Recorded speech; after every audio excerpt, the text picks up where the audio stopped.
Good morning. Continuing my series of vineyard chats. Today we are going to England, Sussex, for English sparkling wine. Always been fascinated with this region, and it's really getting more and more popular over here, and they're doing all the right things. So while we wait for Simon at Ridgeview to join us, I want to say that on Monday at 10 a.m. we're going to be with Haddingley Valley, also in England. And then the following Monday in Cava Country, and on the 22nd, Bolney Estate in England. I was supposed to go on a trip, and it got canceled. Trying to meet everybody this way. It got postponed. Sorry, we're going to do it next week. Hi, Gabriella. Hi, Italian wine lover. Thanks for joining us. We're going to England. And it's taking the connection. I've just connected with Simon, but Instagram is weird about connecting. So, Simon, if you can hear this, I've sent you the invite, and it does take some moments to go through. Bear with us. Oh, and I'm hosting a seminar on wines of Southwest France. You can DM me for the link. It's open to anybody. Next Wednesday, the 16th at 2 o'clock. Simon, don't get frustrated. I'm sure it's coming through. There's a delay. When I watched the video from yesterday, it was a good 15, 20 seconds. So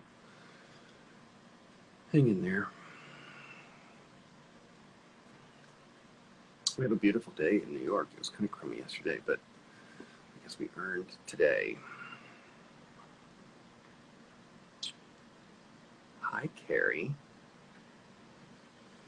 I don't know, Carrie, if you've noticed this, the Instagram gods are slow at connecting people, because yesterday when I watched the video, it had connected, but I was able to see him for a good stretch, maybe even 30 seconds. So,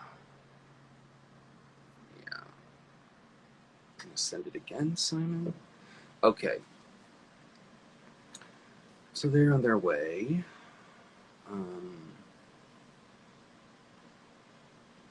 Bear with me. This is the awkwardest time. There we go. Simon, hello. Hello, how are you? I'm good. Oh, you have a good connection, and you're out in the vines. Appreciate it. I am. Good. Thank you very much for inviting us. Oh, it's my pleasure. I was just saying that I was going to be on that trip, and I think it would have started tomorrow, the trip of, there's a bunch of songs coming to England. So that inspired me to get in touch with all of you. And let me see, Brandon, I have it written down. Thanks to, Brandon Barnum, who was connecting us and put me in touch with you. So thank him. Simon, would you introduce yourself and tell us your story of how you got where you are? So I'm Simon Roberts. I'm head winemaker at Ridgeview. So the vineyard we're stood in right now, my parents bought this property in the early 90s with the intention of planting Chardonnay, Pinot Noir, and Pinot Meunier to make sparkling wine. I had just finished a marine engineering degree at uni and very begrudgingly agreed to come and help them for the summer to help plant the vineyard. By the end of the summer, I'd fallen in love with farming and viticulture. So I went back to college to study grape growing and winemaking. And then I moved into the winery from the vineyards probably 3 years later to help Dad with the winemaking. Okay. So originally their plan was to just use the estate grown grapes to make about 20,000 bottles and just sell that locally. We were one of the first two to specialise just in sparkling wine production in England. Timber planted a couple of years just before us. And we've expanded and expanded it. So it's continued as a family business. To get more experience in winemaking, I went to a couple other wineries in England, and then I went out to Australia, where I met my wife-to-be, Mardi, who's now head of our communications and marketing. Awesome. Then my sister joined us, she's now our CEO in 2007. Nice. Her husband looks after all our facilities. So mum's still very much involved. So it's very much a family business. And we've grown from 20,000 bottles 25 years ago to about 450,000 bottles. Wow. So how crazy did everybody think that your parents were 25 years ago? Well, my dad was a very astute and very clever businessman. So before this, he was selling home PCs before PCs were a thing. He grew that company up to 600 employees, one of the biggest IBM dealerships in Europe. So he's always been, if he thinks it's a good idea, then as a family, we tend to agree with him. So we thought he had done his research and where our vineyard is, so we're just north of Brighton, so 45 minutes south of London.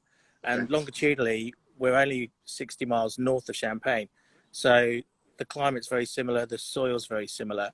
So that's why that's the style of wine that we make. It's brilliant. It's such a fascinating story, and to watch it from this end has been very exciting. And there's a new wave over here of in the past like 5-10 years of being open to all the somms got excited by what wineries you can discover, and now that's gone to consumers, and they're very open to things. So I think it's a bright future for everybody in the wine world. Can you explain in very broad terms for consumers and wine nerds the terroir of where you are and why you've touched on it, but why it works for these champagne grapes that we call them champagne grapes? We're going to change that. That's fine. We call them traditional grapes. So Exactly. So the soil, so Champagne soil is very chalky. It's just north of the Paris Basin, and we're directly north of a hill range called the South Downs, which again is very chalky. One of the reasons we're called Ridgeview is the view from our tasting room of the hillside is stunning, but also where the Chardonnay starts to slope southwards, we have a limestone ridge, so the soil is very similar.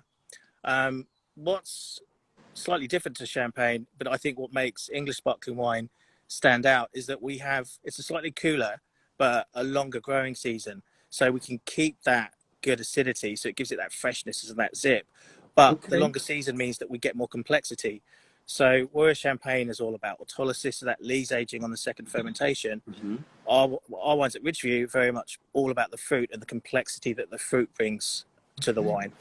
So there are two things that sort of stand us apart from Champagne. It give us our own sort of style, I suppose. But it's very similar, but it's also very different.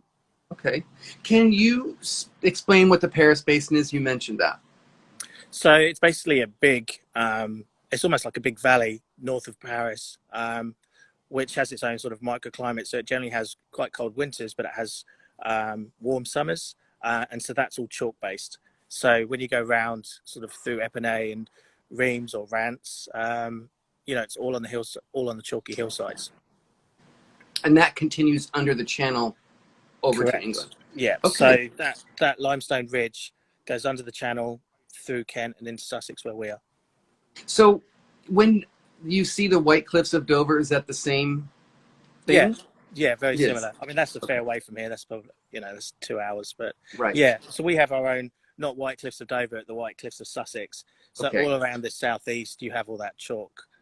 It's something that when the minute you say that to a customer who doesn't really even know about English sparkling, you just explain that and they can just immediately see that white chalk and think about, the Cobs and Champagne, and it's a good connector for people. That's why I mentioned it. What we do at Ridgeview is slightly different to Champagne.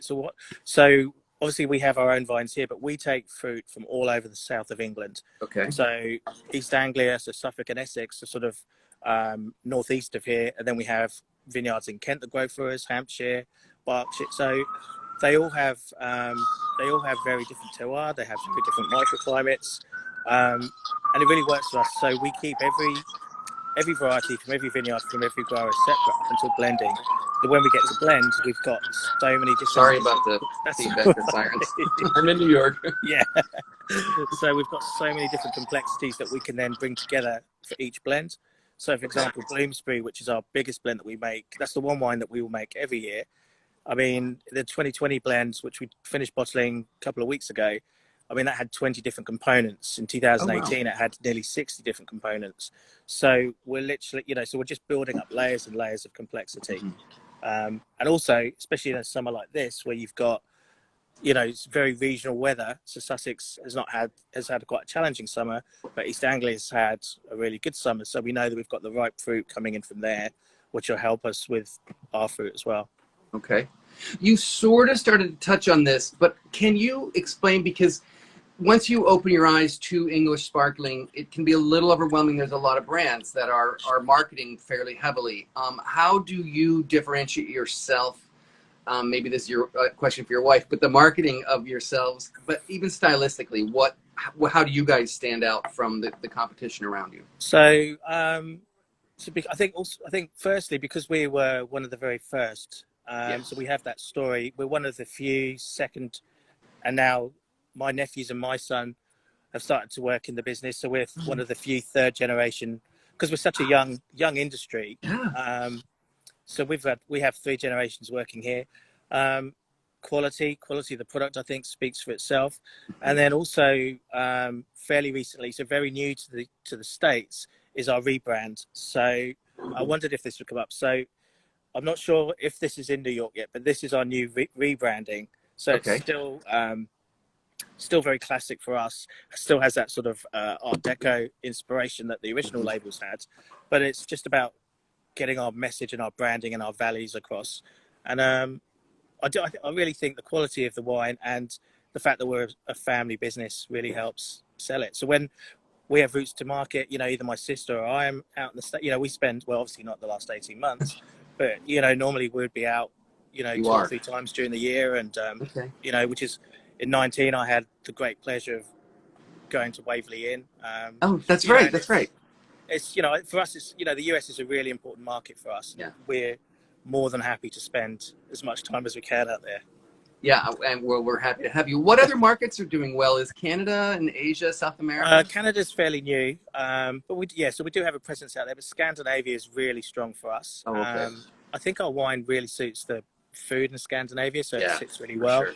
And then Asia's proven pretty good. So Japan, Singapore, Hong Kong, and Taiwan. Taiwan's proven to be a really good market for us, which we were quite surprised about. So that came around. So we've been doing some work with Imperial College in London, looking at sustainability and economy in the vineyards. So at one point we had sensors everywhere, but the lead researcher, he was so interested in what we were doing in wine, and we got talking, and he actually has a contact. He has one of his best friends runs a wine distribution in Taiwan. So we said, well, let's see how it goes. Okay. And literally within weeks, they were already asking for another pallet. So it's awesome. So that's proved really strong for us as well. Well, the wines are so great with such varied cuisine. As a somm, it's a very safe bet to recommend these wines.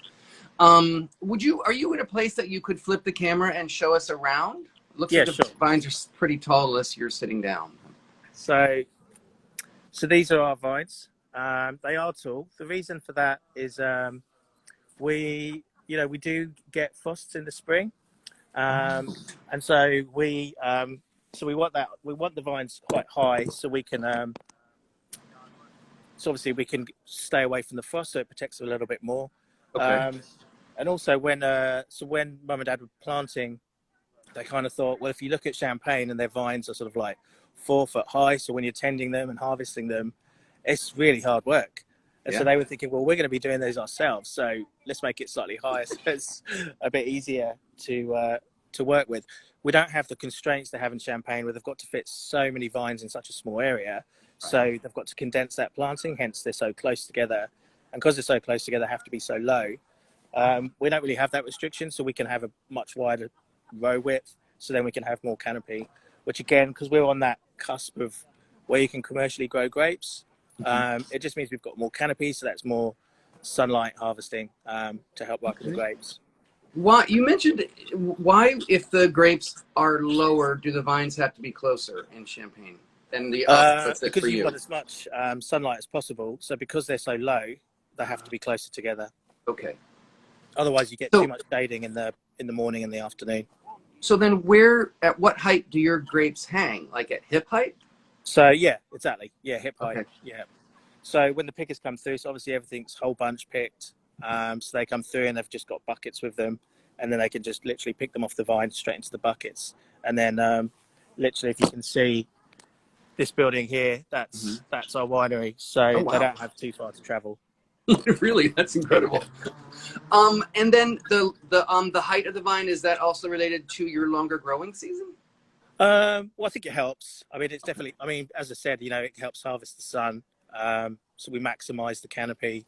Um, yeah. So I mean, it has its challenges. So, the machinery we have has to be able to adapt so that it can work at that high height. Right. But yeah, no, it's good. Yeah, it's fine. This is just a rando, because you're farther north than Champagne, but you said your growing season is longer. Is that a little bit of the jet stream effect making you warmer? I mean, if you asked me that last year, possibly. I mean, we had 4 really good summers. Okay. Certainly, the effect the jet stream seems to be having this year Yeah, it's is bringing a bit more nuts. rain with it. But I think, as you guys know, and as Europe knows, the climate change that's happened this summer has been very extreme. So, we haven't had the rains that you guys have had recently. So, Yeah. touch wood anyway. Yeah, seriously. Um, you mentioned a cuvee. I apologize, my brain is slipping the name of the cuvee. That had the 20 different parcels in it. Bloomsbury. What's it called? Bloomsbury. Bloomsbury. Is that a wine that you aim to let reflect the vintage each year, or do you aim to have it be consistent year after year? So we have 6 wines that we make relatively consistently. So Bloomsbury is one of what we call our signature wines, Okay. and they're all non-vintage. So they are, we make them consistent one year after the next. So the basis will be from that current vintage, but we'll add about between 15 and 30% reserve, and that reserve goes back to 2015, which we keep adding to each year. And then we have what we call our limited releases, which is our Blanc de Blanc, our Blanc de Noir, our Rose de Noir, our Oak Reserve, they're called limited because they're very small volumes, only like about 5,000 bottles each. Okay. And they are vintage wines. So, for example, this year we're only making the Blanc de Blanc. We won't make the Blanc de Noir or the Rose de Noir just because the year's doesn't really suit it. Right. I don't think you are, but are other people in the area making still wine? There are. I mean, there's more and more, and in certain years they're absolutely stunning. They would give Burgundy a run for their money. Mm-hmm.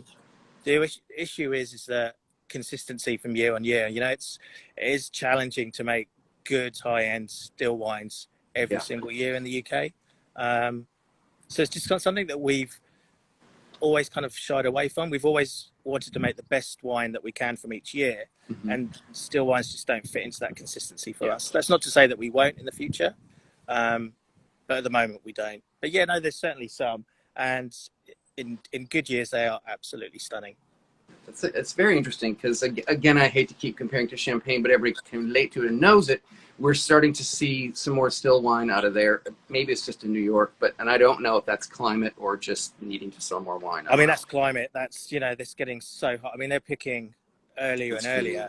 So, because they want to try and keep the acidity. So certainly down in the south in sort of like Orb or Boozy, which they do make a still red already, sort of the weather's leading itself to making still wines. I do want to talk. You guys are making a really good environmental statement, and I want to talk about that. But before we go there, people don't talk about treating their workers right, and you guys make a very big point of that's part of your commitment is to treat your workers right. Can you talk about that initiative a little bit? Yeah, so it's from the very beginning. We started as a family business, and we really very much see our team as Ridgeview family. We treat them as we would treat ourselves.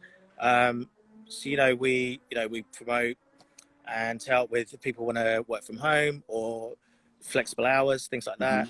We have systems in place if people need some support, whether it's financially or mentally or just general medical help. We can point them in the right direction. We're set up for that. And also we're very much about nurturing and mentoring. So we're very close to Plumpton Agricultural College, which is the only winemaking degree in the country. Okay. So we've always taken on students while they're doing the course, and then we'll mentor them and they'll work with us before they go off to become winemakers in other wineries. And it's we want to work in a nice environment. Right. So we want, that's what we want to create. We want everybody to feel the same, So we have, our vineyard manager's been with us for 17 years. Wow. So it's, mainly because it's a beautiful place to work. But, he really feels like he's part of the family. I mean, my sister and Marty and I and Matt, our vineyard manager, all had children very close at the same time. Mm-hmm. And when we were looking at childcare, it was just so expensive. And we kind of thought, well, our family house that we grew up in is on the estate. And we ended up turning my bedroom into a nursery. In between the three families, we employed a nanny. So we could all bring our children to work, we get to see them all day. There's just things like that. It's always, from the very beginning, it's always been really important to us. That's brilliant. So I saw that you guys handpick everything. Is that a rule, or is that something you do?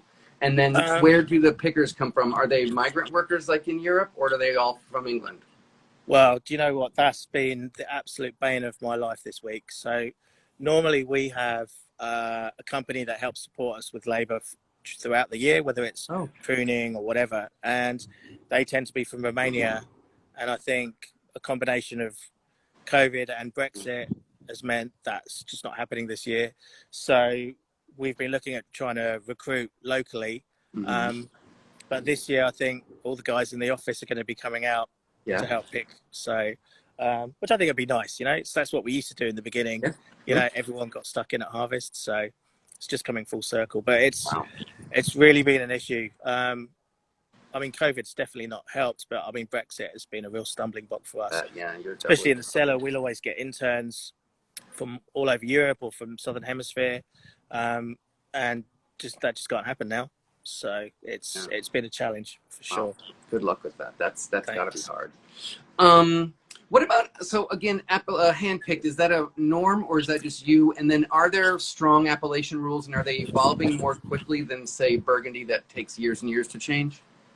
Yeah, so at the moment, we have sort of like a quality legislation, which is like a PDO, so a product of designated origin, which has all the parameters from the vineyard and the winemaking that we can and can't do. So the moment is to be a PDO quality wine, it has to be handpicked. But as you say, we don't have that historic of Burgundy and Champagne. So it is relatively quick to change things. And as producers, we're involved with our governing body, WineGB. So there was trials last year, I know, for machine harvesting. I don't know how successful they were, but I think even if you were allowed, it's not really something we would contemplate at the moment. Most of our vineyards are of a size that they're manageable to be picked by hands. And there's for sure there's a definite quality difference between hand-picked and machine harvested. So I want to wrap up by asking you about your climate things, your solar power, your biobubble waste treatment, which is fascinating to me, and then your gray water. Is this just a thing that everybody has to do now? But it sounds like you guys are really making a commitment to environmental issues. So, sustainability has been a key part of Ridgeview from before sustainability was a buzzword, really. So I don't know if you've seen, when you see a vineyard being sprayed, normally you see a tractor trailing a tank with a big fan on the back, and there's a huge plume of chemicals that hopefully most of it will hit the canopy and the other just goes into the atmosphere. So our first sprayer, we were the first to introduce one in the UK, is called a recycling sprayer, which has curtains that envelope the vines. So anything that doesn't hit the vine leaves hits the opposing curtain and then is recycled back into the tank. So we use 60% less chemicals. So even from day one, when we first planted, sustainability has been super important to us. And it's something that's grown and grown. And so we launched with WineGB last January, a sustainability scheme for the industry, which as Ridgeview, our vineyard and our winery have been audited and passed. And I think we now have 9 wineries and vineyards that have now passed the scheme in the first year. So it's super important to us, and we've just submitted. So the sustainability scheme concentrates at the moment mostly on vineyard and winemaking. And so we've also applied for a B Corp audit, which covers a much wider range of the business. So the ethics and social elements of the business, from suppliers to staff well-being, financial stability, all sorts of things. So it's a real key part to our business. And what's been really nice about the B Corp audit is that everybody in the business has got involved. So some of the junior members have taken the lead on working groups, so it's given them that responsibility and that confidence to take on that group. So even just as an experience of getting into the audit, it's been really well worthwhile. Okay. Just to go back to the spraying thing, do most tractors, your vines are so high, do you have to get special tractors? No, I mean, they're vineyard tractors, so they're super narrow. Okay. But the equipment that we get to tend the vines, they're all on hydraulics, so that we can lift them up so they can go over the vines. And so, like for our mechanical trimmers, sprayer, things like that, or leaf blowers. So, yeah. And just to wrap up with the environmental stuff is, so like you said with the drapes on the spring, you're saving money by being more environmentally conscious. And the big move, at least over here, is people are seeing that solar is cheaper, but it might be more expensive to install initially. Is it the same way by being environmentally responsible like you guys? Are you saving money or are you spending money, and maybe you have to look at it long term? Because I think that makes a big difference if people join the movement. Yeah, I mean, it's definitely part of a long game. I mean, there's a lot of resource that we've had to invest to get to where we want to get in 5 years' time. But from an economic point of view, I mean, it will pay off in the end. But it's not really about that. It's about doing the right thing and getting us as a business into a place that we feel comfortable in, So, yeah. Well, and this struck me. I have friends in Bergerac. She's like, my kids play in the vineyard, and it sounds like your kids are right there too. So you got to do the right thing just for family safety. Yeah, absolutely. I mean, the next generation is so important to us. It's what we do now is going to have an impact for them. Yeah, very much so. Well, we're at a half an hour almost, so I'm going to let you go. It has been a real delight talking to you. I'm still in shock of those high vines behind you. I love it. It's such a good view. So thank you for your time. Do you want to say anything else that I didn't ask about that people should know before I let you go? Oh, yeah. I just wanted to, if anyone's interested, our wines are available in New York in wine.com. Okay. Free range wine and spirits, Convive Wine and Spirits, and Astor Wine and Spirits, and Aka Merle. Fabulous. Those are all the good ones. Those are the places you want to be. Excellent. Who's your importer in New York? Banville. Oh, nice. Okay. Sabra is a good friend of mine, so cool. I expect we'll see her traipsing through your vines soon enough. So I hope so. That's really good to know. Hopefully I'll be able to come out and see you next year. Yeah, awesome. Okay, thank you so much for your time. It was really a pleasure to chat with you. You too. So thank you very much. Take care. See you later. Bye-bye. Bye.